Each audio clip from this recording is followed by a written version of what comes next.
ดีพี่น้อง FC ทางฝั่งไทยฝั่งลาวและทางต่างประเทศเด้อมื้อนี้สาวไทยพาพี่น้องมาสมัครเวียกพี่น้องอยู่โรงงานนิคอนบ่อนที่สาวไทยเคยเห็นเวียกนั่นแหละมาแล้วก็มากินข้าวกินน้ำอยู่เพื่อนอยู่ร้านอาหารนะเพียงเนาะแล้วก็เด็กพี่น้องเจ้าของห้างเพิ่น เดี๋ยวเราไปเบิ่งยูทูบเบอร์อีกท่านหนึ่งที่ว่าเพิ่นเฮ็ดคลิปแล้วก็ไลฟ์สดอยู่นะพี่น้องเนาะเดี๋ยวสาวไทยสิถ่ายแล้วก็อัปเดตให้พี่น้อง FC ฟังเด้อถ้าหับชมหับเบิ่งนำกันเลยดิเพื่อนร่วมงานสาวไทยพี่น้องมาพร้อมกันสาวไทยมานำหลังอันนี้ก็มานำหลังข่อยบ่เจ้าสื่อหยังสื่อพินสาวพินเด้อน้องเด้ออันนี้ได้สาวหยังอันนี้สาวเจ้าบ่ฮ้อนบ่ เจ้าสื่อหยังก็ซื้อน้อยเซาน้อยเดี๋ยวพี่น้องเด้อไปเดี๋ยวเราไปเบิ่งยูทูบเบอร์อีกท่านหนึ่งนำกันเลยพี่น้องอันนี้ก็แม่นโรงเรียนม.ส.อุทุมพรพี่น้องโรงเรียนที่สาวไทยเคยเรียนหั่นแหละสาวไทยเรียนอยู่นี่แล้วก็จบอยู่นี่แล้วก็เข้าเฮ็ดเวียกอยู่โรงงานนิคอนโรงงานนิคอนก็อยู่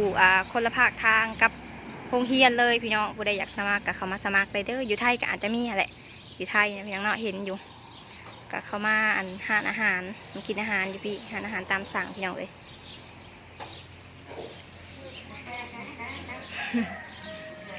สบายดีแนะนำซ่องและการแนะนำซื้อเมย์ให้พี่น้อง FC ฟังแน่สวัสดีค่ะแม่ครอบครัวซาตูเลยตอนนี้ก็เป็นซาตู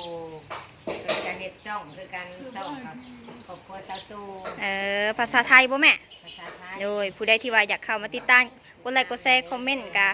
เข้ามาเลยเดี๋ยวพี่น้องเด้อเป็นการ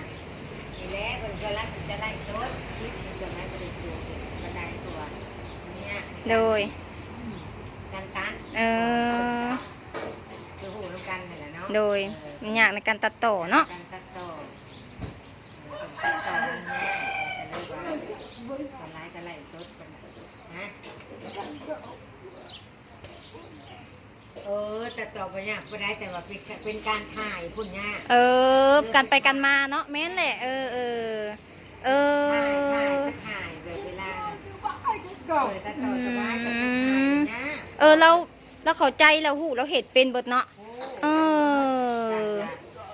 ขาจะไปถ่ายวันนี้แล้วผัดตัวบอลเสียงเพลงแล้วเขาผัดถ่ายผัดเห็ดบุเป็นกูแม่นี่นะมันบ่มีคนเห็นให้เป็นคนเลยว่าโบเก่งด้านการตัดต่อเนาะเป็นแบบเสียงเพลงแหละฮะเห็ดได้บอกให้มีเสียงนะเห็ดใจเห็ดจะเห็ดวิธีใดนี่แหละโดยบอกรู้แต่ว่าแนะนำผู้เฒ่าแบบจื้อแม่นแหละแม่เฮากะเฮียลินโทรศัพท์กะเราก็ยังบ่เป็นเราก็ลงลืมแล้วกะมุติแล้วเนาะก็เลยว่า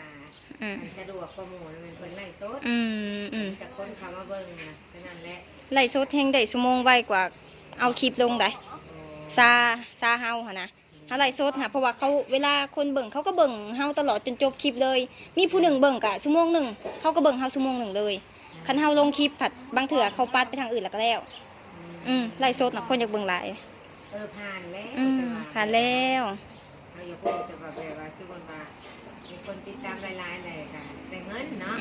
มีคนติดตามหลายๆแล้วก็เบิ่งคลิปเฮาหั่นแหละเขาเบิ่งเฮิงก็แฮงได้เฮิงอีหลายก็โตสำคัญแม่นโตเขาบ่ขามโฆษณาเขาบ่ขามโฆษณาแล้วเฮาแม่นได้เลยได้หลายได้แต่สติ๊กเกอร์อย่างคนนั้นได้สติ๊กเกอร์จะเคยได้บ่สติ๊กเกอร์นะเขาเคยอยากส่งให้เฮาอยู่แต่ว่าเฮาตอนนั้นนะเฮาเฮ็ดบ่เป็นเพราะเฮายังบ่ทันได้เรียนนำไอ้สายลม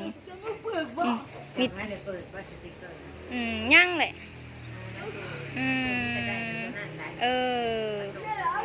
มีคนแนะนำอยู่แต่เฮาเองนะเฮ็ดบ่เป็นเขาโอนมาตอนได้มื้อละ100 บาท200 บาทได้เป็นนั่นแหละเลย50 บาทยิ่งตามเลยแล้วอีต้นสงสารก็ให้เนาะก็คือเป็นนั่นนี่แหละผู้ใหญ่ใจบุญนะพี่น้องเนาะผู้ใดที่ว่าเพิ่นอยากติดตามแล้วก็เอ็นดูหักแพงก็สามารถติดตามได้พี่น้องเด้อช่อง YouTube นั่นได้ก็แม่ย้ำอีกบาทนึงแน่ครอบครัวสาวตู่ภาษาไทยครอบครัวสาวตู่ภาษาไทยเด้อพี่น้องเด้อได้เพิ่นก็อยู่นั่นนี่แหละแต่ละมื้อโดย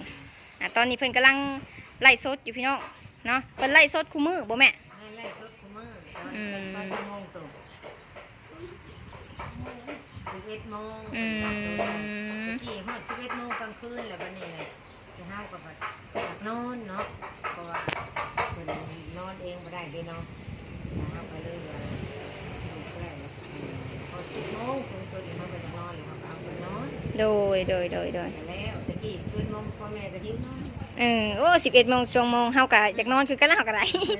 ปกติแล้วเฮาหลังจากที่เมื่อจากเฮ็ดเวียกหั้นนะเฮาก็9 โมงเนาะ9 โมงอาบน้ำอาบในแล้วเบิดก็ไล่สด9 โมง 10 โมงเฮาก็นอนไล่สดชั่วโมงหนึ่งเฮานะสำนักเฮาก็ยังอยากนอนแหละ เราก็ถือว่าเก่งนะเพียงเนาะเราก็ช่วยเหลือตัวเองได้แล้วเราก็ตั้งซ่องอีกได้เพียง พอได้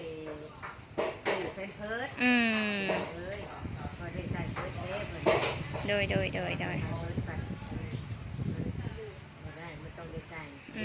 ไล่มาได้ เราน่ะจำเฮ็ดเองเป็นเบิดเลยเนาะเออ เป็น อืมโดย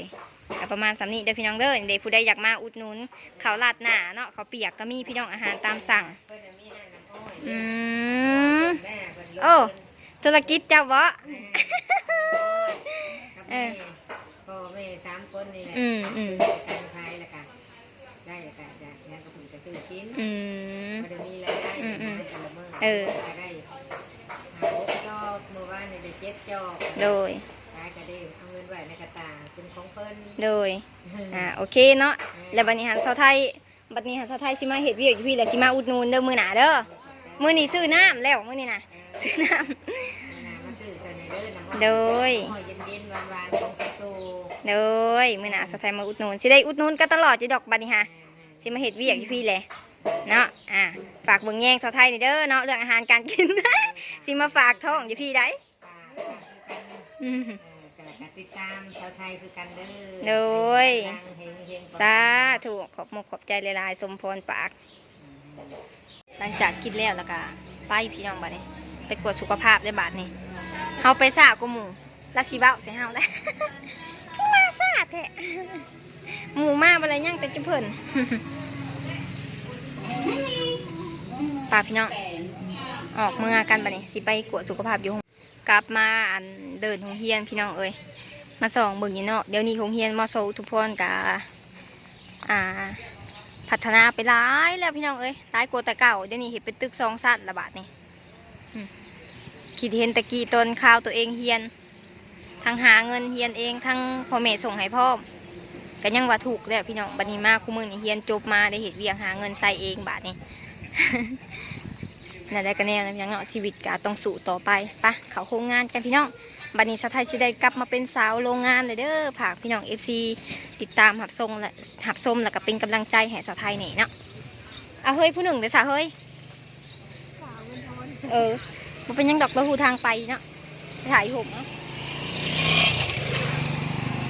ขอขานี่ขายดีขนาดสีเหาะดูขายอยู่บ่เขากล่อง สิ่งไว้ขนาด สาวสิไปเข้าไปห้องแล้วปะเนี่ยเข้าไปห้องแล้วก็ไปกดสุขภาพนี่แหละพี่น้องบนเห็ดเวียกสะไทย